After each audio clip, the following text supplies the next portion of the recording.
যুবক তুমি কেন কবুল পড়ে বিয়ে পড়ো, আমার তো বুঝে আসে না। বাবা আপনি কেন আপনার ছেলেকে কবুল পড়িয়ে বিয়ে দিচ্ছেন, আমার বুঝে আসে না। ভাই আপনি কেন আপনার মেয়েকে কবুল পড়িয়ে বিয়ে দিচ্ছেন, আমার বুঝে আসে না। আপনার মেয়ে হলুদ কাপড় পরে, মাথার মধ্যে খোপা দেয়, 3 জনে এসে দুধ খাওয়ায়, 4 জনে কোলে নিয়ে নেয়, 6 জনে গান বাজায়, 10 জনে এসে হলুদ মাখে, শুধু বুঝি মৌলবি দিয়ে কবুল পড়ালে বুঝি মুসলিমের বিয়ে হয়। শুনুন, আপনার নবী মুহাম্মদুর রাসূলুল্লাহ সাল্লাল্লাহু আলাইহি ওয়াসাল্লাম কবুলের পদ্ধতি দিয়ে গেছেন, তাই কবুল পড়ায় মুসলমানের বিয়ে মনে করেন না। কিন্তু বাকি যেগুলো করেন এগুলো কার পদ্ধতি? কার? মিথ্যা কথা বলবেন না। হুজুর ডেকে খুতবা পড়ে কবুল পড়ে বিয়ে কার পদ্ধতি?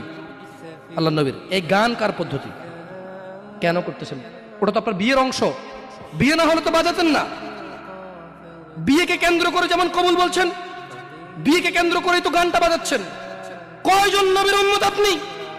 আপনার নবীর নাম কি?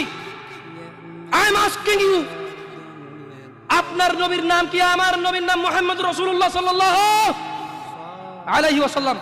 হু is the messenger of Allah for you? আপনার জন্য আল্লাহর নবী কে? কোন নবীর সুন্নাত পালন করলেন গান বাজিয়ে? আপনার জন্য আমার বিল্ডিংটা ভেঙে পড়বে, বলে রাখি ছাড়বো না।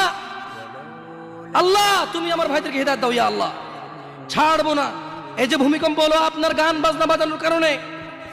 মুহাম্মদ সাল্লাল্লাহু আলাইহি ওয়াসাল্লাম কি মিথ্যা কথা বলে?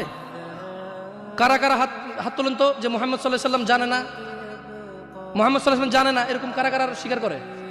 আল্লাহ নবী বলেছে যখন বাদ্যযন্ত্র বেড়ে যাবে, গায়িকারা সম্মুখে এসে নাচবে, তুমি অপেক্ষা করো, পাহাড়গুলো কেঁপে উঠবে, পৃথিবীটা নড়ে উঠবে।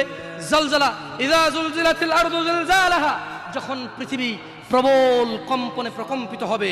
ওয়া খরাজাতিল আরদু আসকালাহা, যখন এই মাটি তার ভিতরে যা আছে একদম লাথি মেরে বের করে দেবে, লাশ হোক আর যাই হোক, মাটি বলবে যে বের হও, বের হও আমার থেকে, বের হও, আমি তোর আর কাউকে রাখবো না।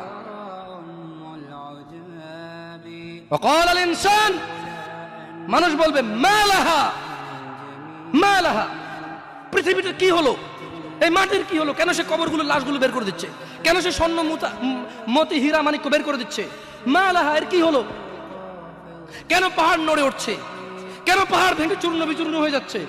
মানুষ বলবে মালাহা, পৃথিবীর কি হলো, বিআন্না রাব্বাকা আওহালাহা, পৃথিবী এটা করবে, বিআন্না রাব্বাক, কারণ তোমার প্রতিপালক আওহালাহা পৃথিবীকে আদেশ করেছে।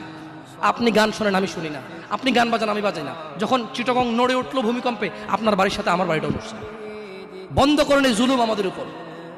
আল্লাহর দিকে তাকিয়ে বন্ধ করেন, আল্লাহর দিকে তাকিয়ে বন্ধ করেন। আপনার বাড়িটা যদি ভেঙে ফেলেন, ইচ্ছা হয় বুলডোজার এনে ভেঙে ফেলেন, কেউ ধরবে? কেউ জিজ্ঞেস করবে আপনাকে? আপনি গান বাজনা শুনে এভাবে পৃথিবীতে বিপর্যয় নিয়ে আসতেছেন। ইত্তাকিল্লাহ হাক্কা তুকাতিহ, আল্লাহকে ভয় করেন যেভাবে ভয় করা উচিত।